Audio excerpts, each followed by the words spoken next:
Tak, dobrý den, ahoj všichni. Tak až, one more. Dobrý den. Na. Ahoj všichni. Ahoj. Já vás dneska vítám u rozhovoru, který jsem si pro vás připravila a na který jsem si pozvala svoji výbornou kamarádku Beatrix, která je vlastně teďka letuškou 5hvězdičkové aerolinky Etihad.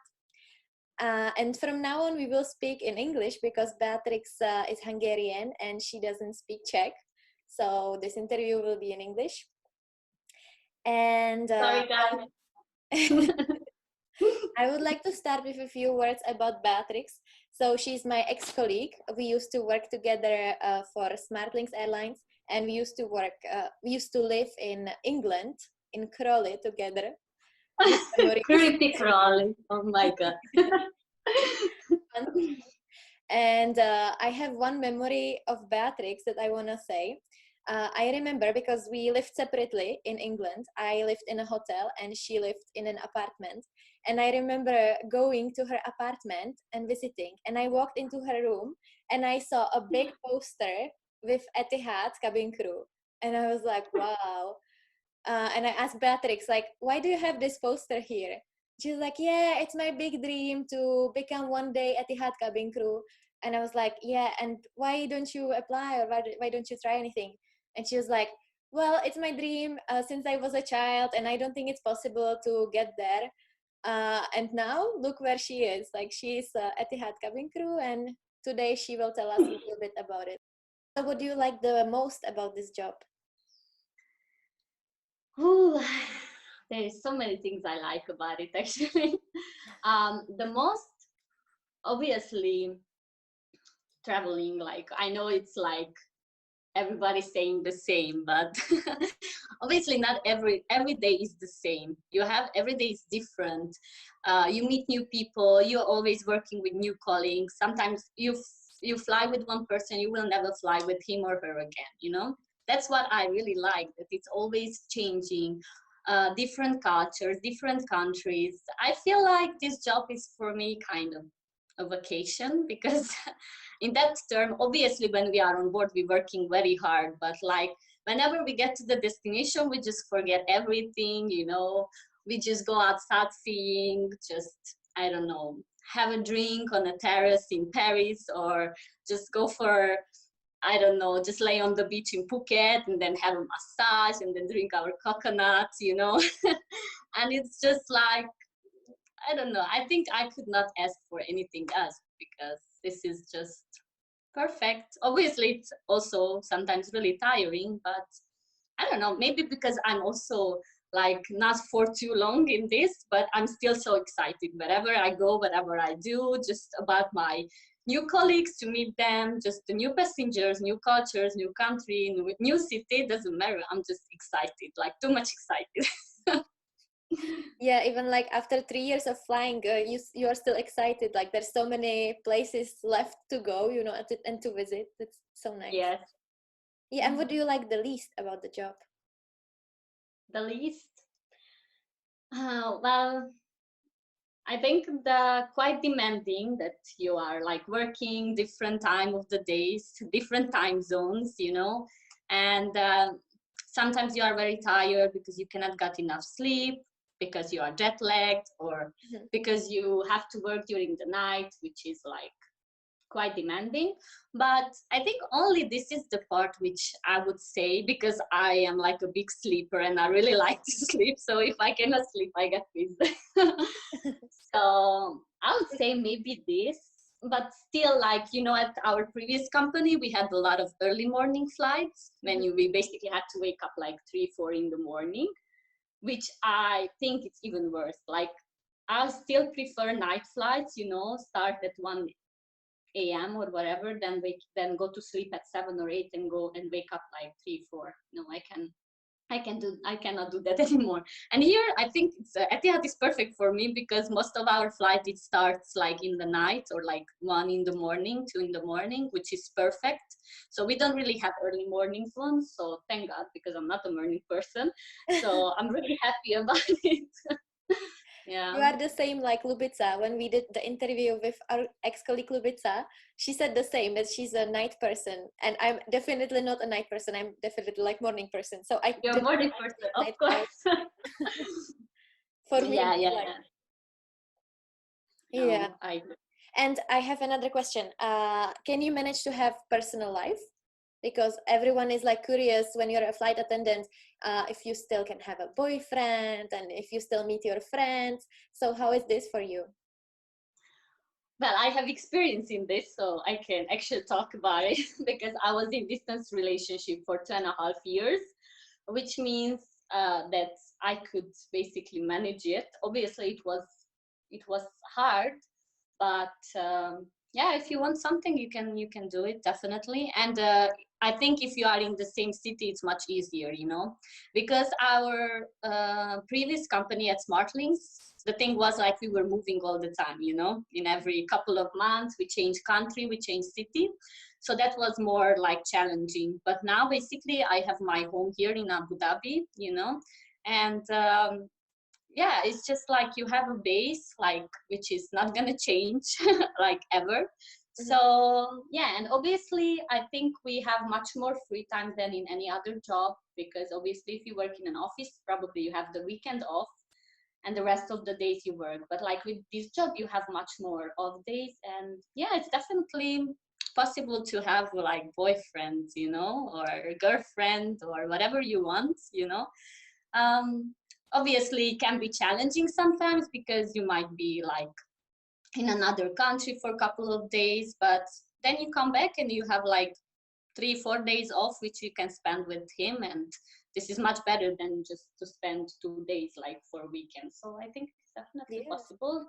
Like I feel like I'm having so much social life here. Like I'm going out all the time with my friends, you know, we're going for dinner, for lunch, for movies, for everything. Like I think I've never been so social before, like nothing there, I swear. And obviously there is so many things to do, so yeah, absolutely. So you can still have a social life, of course. Absolutely. Plus a fun life of traveling and visiting countries and everything. Yes.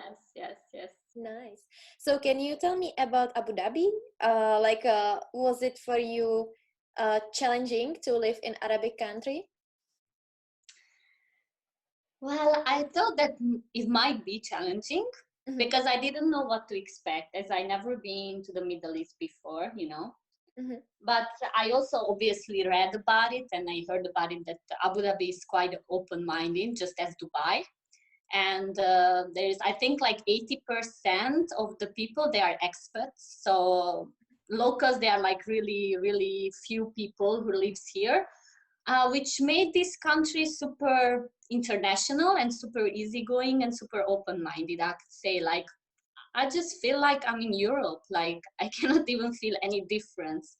I think I prefer Middle East more than Europe in that term, that everything is so clean and so organized, which I love, that I was so surprised when I was so surprised when I came here, because I didn't know obviously what to expect and how it's all going to be. But as long as you respect them and as long as they are respecting you, everything will be fine. So it's not like you cannot go out without wearing abaya or anything like this, because I know there is so many things like this in people's heads, or you're going to like in an Arabic country and then you have to cover yourself or anything like that. No. It's absolutely like in Europe, like yes, definitely nothing different. Just but you know about it because you also lived here. So yeah, the only thing I missed was the nature in UAE, but like I didn't have the nature, but I had the beach. So it's like summer all year long. Anytime you can go to the beach, like it was amazing. I really missed that, I have to say. Yeah, I agree with that, obviously. And obviously the air is not so fresh, always the humidity is quite high, you know, and it's very hot, especially during summer. So I remember, because I came here, I think it was June when I came here. And then I think my first flight was to Dublin.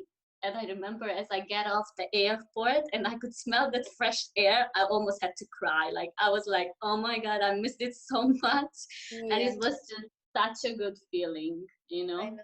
So obviously, but these are still, you can find beautiful places here as well. You can go to desert, you can go to the beach, and I will find. And anyway, you're traveling all the time, so I would say that if I would have to stay here, like, you know, maybe whole year long, like I'm not going out at all, maybe it might be challenging, because obviously after a while it might be, especially during summer, it's too hot, you know. You cannot really do anything. You're just staying inside. You're staying inside the malls and stuff like this. But like this, with this job, like we are, I don't know, 10 times a month we are in different countries. It's absolutely doable. you know? True. I think like half of the month you are somewhere else, and half of the month only you are staying in UAE. Yeah, basically. Yes. Yeah. And just to motivate our listeners, let's talk a little bit about like your favorite places that you visited. Or can you maybe, if you have something in your mind, like a story that touched your heart, or like a place that you really loved to visit, or something like that you really liked from your layovers? Well, let me think. Well, I obviously always had some places where I wanted to get to, but I'm not sure if Moscow, yes, which was like, I think it became my new favorite city. Like, and I remember that when I was there, like, it started to snow, so it was like such a miracle for me, because I thought I'm not gonna see snow this winter, last winter. Yeah, it was actually this year. So I think Moscow, it's really, I don't know, I think it's a really beautiful city, and somehow it was something where I always wanted to go, but when I went there, I don't know, I felt just like home for a bit. I don't know why, but I felt like maybe I've been there before, or like I have some connections here, or anything like this. And it was weird, because it was really weird, because I was like walking on the street, and 3 people came to me, and they wanted to take they were all photographers, and they wanted to take picture of me, like with the red square and I don't know what. And I was like surprised, you know. They were like talking to me in Russian. I didn't even kind of understand them, you know. But yeah, this was like a funny experience. But other than that, like, my favorite ever city is Rome. So I think Rome is always a good idea. So whenever I got to Rome, I'm like super happy, and I just cannot get enough of Rome. Yeah. Nice. How many times have you been there? Sorry? How many times have you been in Rome? I don't know, maybe 4. So do you bid for it specifically? Yes. And you get it? Obviously, it's hard to get it because everybody wants to go to Rome. Let me just explain. Like, bidding means that you ask for specific destination, and the company will give it to you. So basically, if you want to go to Maldives, you can put like a destination Maldives, and either they will give it to you or not. So that means bidding. Yeah, exactly. Yeah, and how you were saying that you go to some places, and sometimes you feel like the feeling of familiarity, like that you've been there, or that's like so close to you. Yeah. I really love that about this job, because I always traveled, for example, to Sydney, and I just felt like the people were so nice and like sporty, and always healthy food everywhere, and it was like, oh my god, I belong here. It's amazing food there. yeah, in Sydney. Or you go to Australia, and you can feel the vibe of this country, and you can feel the vibe of those people, and like it's so different everywhere. Or you go to India, and also it's so different, but like in the core, I feel like the people are the same everywhere. Yeah, right. And what I realized, that whenever I go to a new city, I'm so much confident about it. Like, I don't know if this changed to you, but like, I'm like, doesn't matter where I have to go, like, or how I have to go, how will I get there? And I'm walking on the street like I did before, which I didn't, but I feel so confident, like I will never like look around. And whenever I walk, I just feel like, I've already been here, and I know this place, I know all the roads, I know all the streets. Yeah. And this gives you so much confidence. And I don't know, probably this is coming with the job, but like Definitely. it's Like such a weird feeling, I mean, it's a good feeling also, but it's also like, yeah. Now I have the deja vu. I think I dream about this interview. I swear, I had the deja vu moment. So yeah, but I definitely agree. I know I forgot what I wanted to say. Yeah, but like before this job, I always wanted to travel, but I wanted to live in different country, and I didn't know where. So that's why I decided to become a cabin crew, so I can like see all the places and choose whichever I like the most. So I can eventually move there maybe. And I don't know. I just loved. Well, now I lost the idea again. Oh, I just love how confident I feel now. Basically, I go anywhere. I spent 2 months in Bali, and it was so fun for me. Like I just felt confident to go to a country I don't know. I feel like I can go anywhere in the world, and I will never get lost. Like this confidence in yourself, and also like being able to move to another country, which is for a little bit different than Europe, and being able to start a new life. I think it gives you like, it's a good experience like for your life. It makes and you you stronger. give you so much power, and then you feel like you can do anything, and now you are ready for anything. Yeah. And whatever campaign, you will be fine, Yeah. Obviously at first it's really scary. Like I remember me when very first time I moved to US. Oh my God, I was crying for months before I moved there, because obviously I was afraid like how's everything's gonna be. But since then I'm like, send me wherever doesn't matter, to the North Pole, I will be fine, Yes, exactly. So this is just a fear that comes with it. Like everyone has it. So like maybe some of our listeners are afraid to apply for the job because they are afraid to live in another country and not to see the family. But I think everyone had this feeling in the beginning, and all of us, we overcame it. And if you are thinking about it, I would go for it. And anytime you can quit, basically, if you don't like it. But I'm so happy that I did, and I have this experience. Yeah, it's worth to try, definitely, because this is something which is gonna stay with you for forever. This experience you will never forget, and then it's gonna change you for a lifetime, because like you see different people, different cultures, and it's just gonna be more and more open-minded, and it's gonna change your way of thinking. Absolutely. And you realize some of the misconceptions that you've heard, for example, in the news, like that I've seen some news in Czech Republic that were talking about other countries, and I've seen it myself, and I realized it's not true. So I really like that too. Exactly. So it's better to go there and experience by yourself than just listen to whoever is what. And we are all different. So obviously, we experience things differently. We have different opinions of things, and whatever I like, probably you don't like, or vice versa. So Sure.